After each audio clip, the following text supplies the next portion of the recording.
Welcome to Nasdaq TradeTalks, where we meet with the top thought leaders and strategists in emerging technologies, digital assets, a regulatory landscape, and capital markets. I'm your host, Jill Malandrino, and joining us on the desk at the Nasdaq market site, we have Sean Callagy, founder and president of Callagy Law, as well as co-founder and chief visionary officer of Unblinded and founder of ACTi. We have Maria Gorskikh, co-founder and CTO of Citable and visiting lecturer at MIT.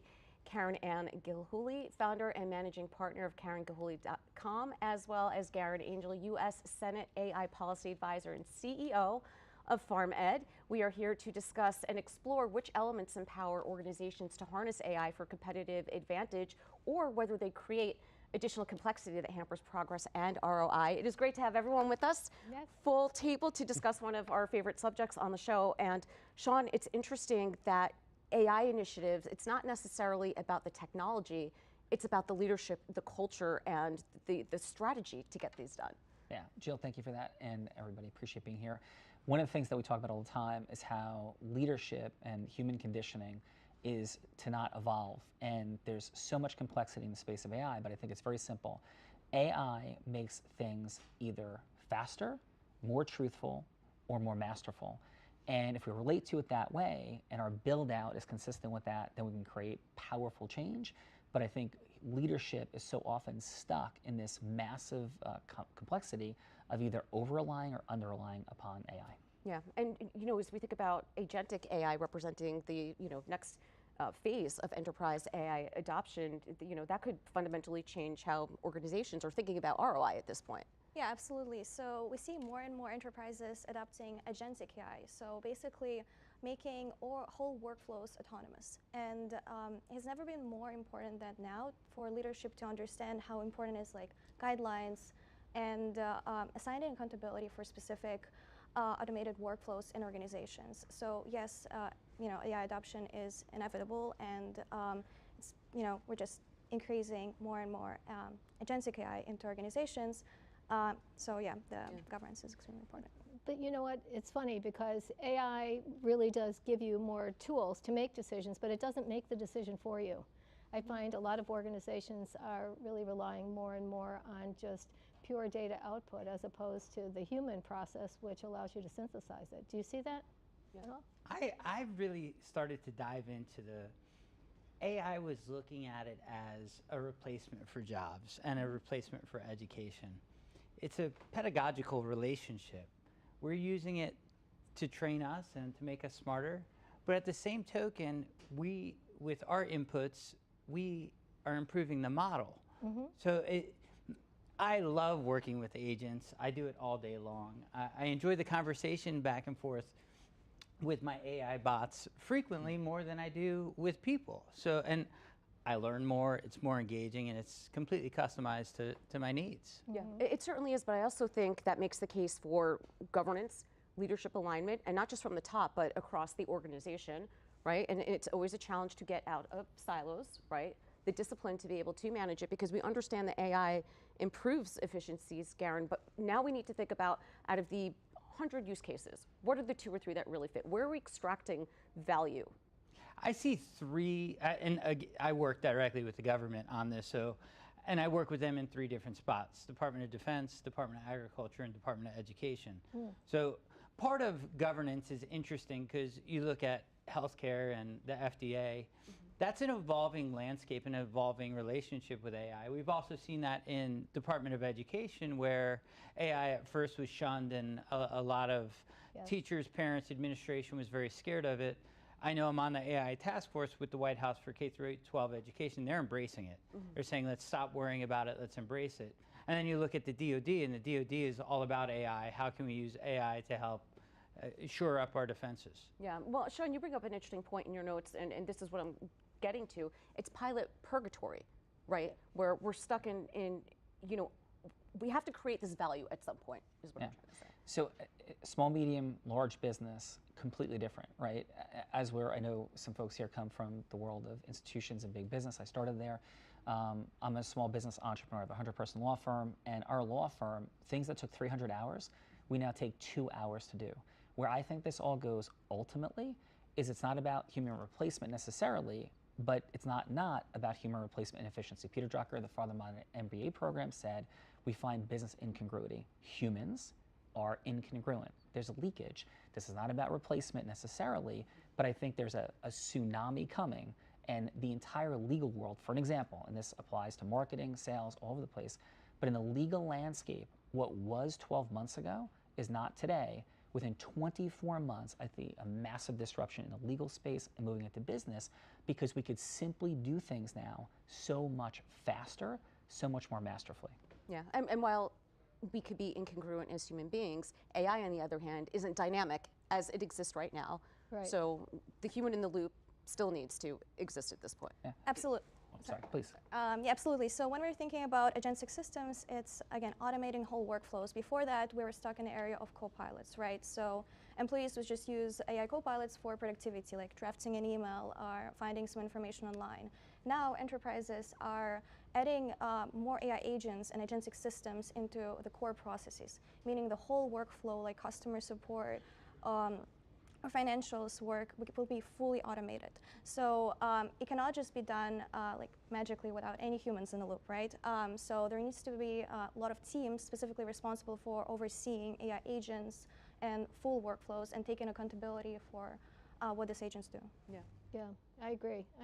And I think that the automation of a workflow is an important thing, and you can certainly optimize the way that the organization performs. But when it comes to customers, I'll just give an example of something that happened to me yesterday.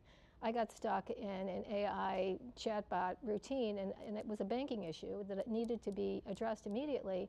I could not get out of the queue. I could not get myself to a person. So I think as we're thinking about all of this automation, we also have to remember that there still is, for at least the time being, a component for people to be participating in that process. Yeah, which is so interesting, because when you think of banking, financial services overall, it's such a heavily regulated space, such as healthcare as an example, and to not be able to get to a person and get stuck in that AI loop is concerning on a number of levels. I agree with you 100%. Yeah. If I could jump in, so, Yeah. but I don't think it has to stay that way. So we have over 200 agents that we're using currently with ACTi, and at this juncture, it is superior. We are at a place where what we have is superior in the client success journey and in the marketing and sales outreach, as crazy as it may sound, to 99% of humans that work. So if somebody is committed to mastery at a high enough level, the technology, the state of technology today, it's not what most people are doing, right now in this second, can exceed human beings, and the chatbot nightmare is a failure of humans in the building process, not of the technology. Yeah, that's a good point. And I also think, Garyn, you and I have spoken about this before, but to look at providing those frameworks, guardrails, policy, regulation as a way to be pro-innovative for responsible and the ethical use of these types of platforms. 100%. And for me, everything, because I'm an engineer, everything comes back to first principles. How do we get to the best answer in the shortest path?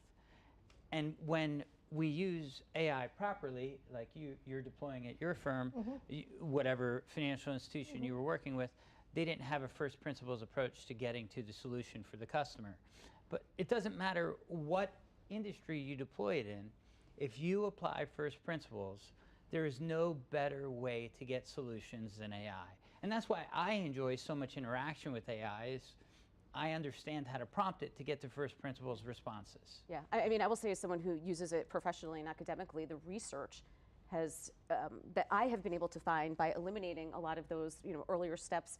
PowerPoint, as an example, could take forever to at least just format it, right? And if you can have a tool that automates that for you, and you could spend those 3-4 hours on research and find better research, you can certainly see, Karen, Maria. Yeah, absolutely. So now, again, you use, for example, like ChatGPT to help you find information to create a PowerPoint. Maybe you can generate an image to put in your PowerPoint. But we're moving now that agents can actually create a whole PowerPoint for you. They can find the best resources, hundreds of articles, academic papers, and generate visuals that a lot of designers also take hours to generate, right? So now, is this PowerPoint going to be better than human-made? Is it going to be correct? Not yet, right? So there needs to be a human who is overseeing agentic work and seeing, okay, like how are you searching for those articles? Like what are you reading those academic papers? So you need to double check everything that agents is doing, why, see the thinking process, and kind of like work with agents rather than just taking agentic work for granted. Of course, I mean, Sean, in the legal space, you can't rely on it 100% either, right? Yeah, so I think we have some dynamics in common as a Seton Hall law background. And a short time ago, 18 months ago, there was a professor saying, don't use AI. My son was there at Seton Hall in the judicial system. However, there's been opinions that have come out in the appellate division now that say it is malpractice not to be using AI at this point.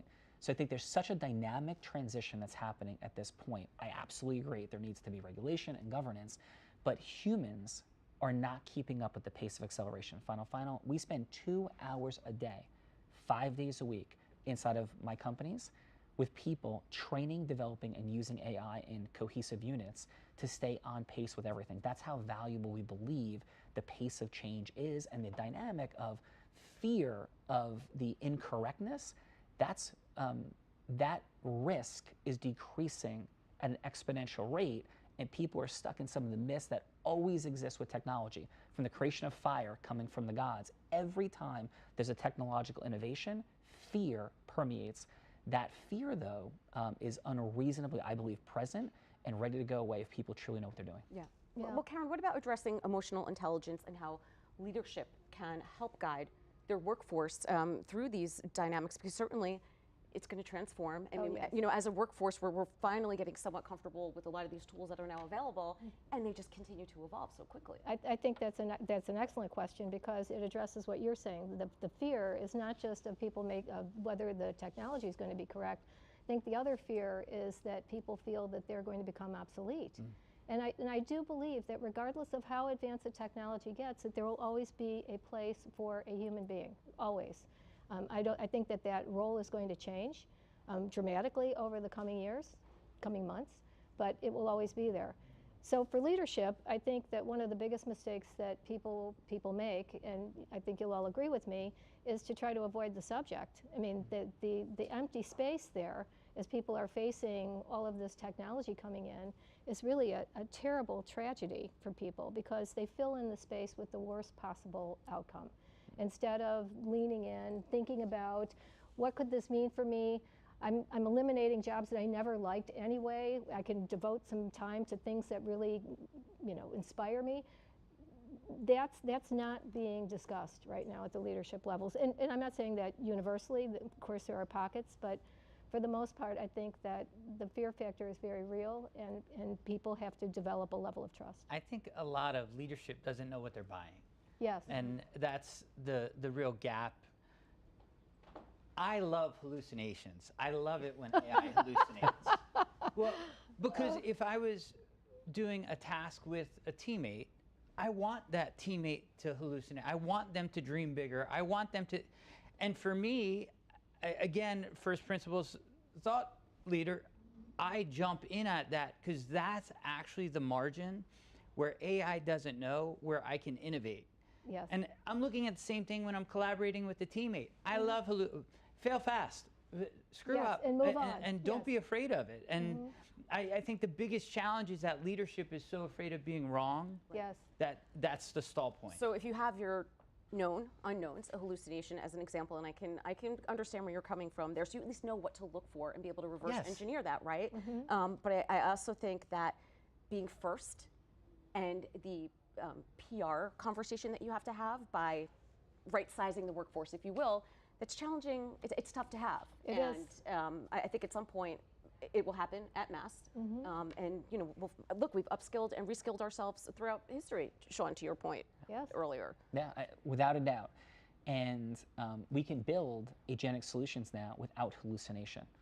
So certainly ChatGPT, other models have it, but we can literally create anti-hallucination mechanisms. We can create boundaries and guardrails.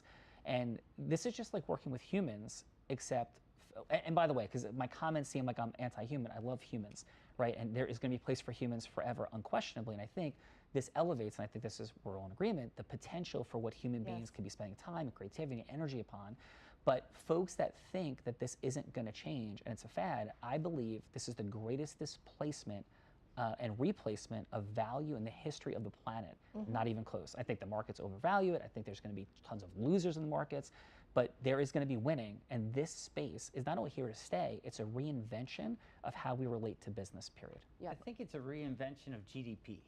Yeah. On a much bigger Amen. scale. Well, we're seeing it in the numbers now. Right. Like the U.S. economy GDP is going to double and triple over the next 10 years because we are first in the world in AI, and it's real. You know, I spent 3 months in Asia, and I just got back, and we are by far first in the world in AI at the moment. You're going to see a double because the world has so much GDP. We're going to cannibalize part of that, and that is how we're going to work our way out of debt, which is a larger discussion for a different day. But I see it. The writing's on the wall, and it's crystal clear if you're looking at the roadmap. This is incredible, and we should be embracing it, hugging it, loving it, and telling it to hallucinate, and then applying the guardrails when it does. Yeah. And redeploying people in other places.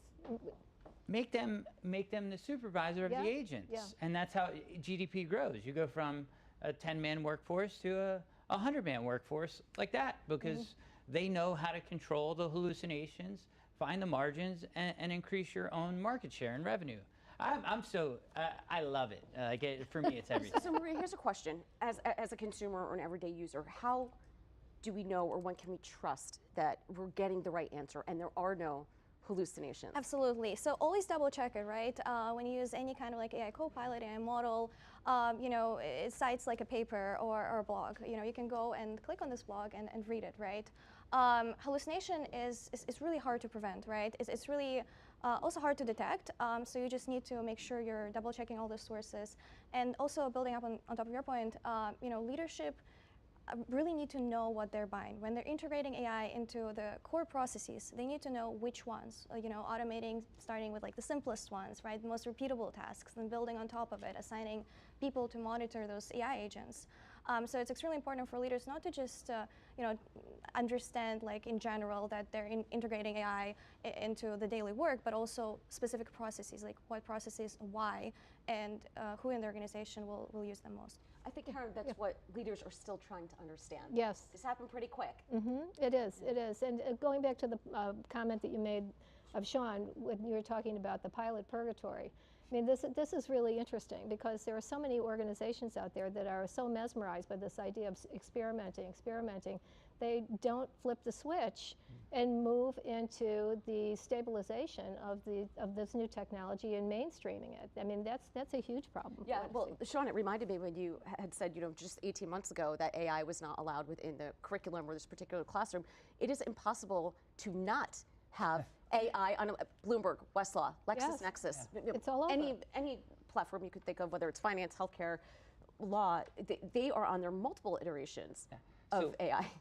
Without a doubt. So one of our outcomes at ACTi is to become the Chief Justice Officer for planet Earth, period. Because if you think about it, the entire legal system and much of the markets is built on how much lying can you get away with. Like, I just say it like it is. Like, that's truth. The legal system encourages people to lie because judges don't enforce rules. What if there could be a creation of truth detection and lie detection that eclipses everything we've ever seen before, and it's already begun? We have knocked out 10 lawyers from cases in the past 90 days.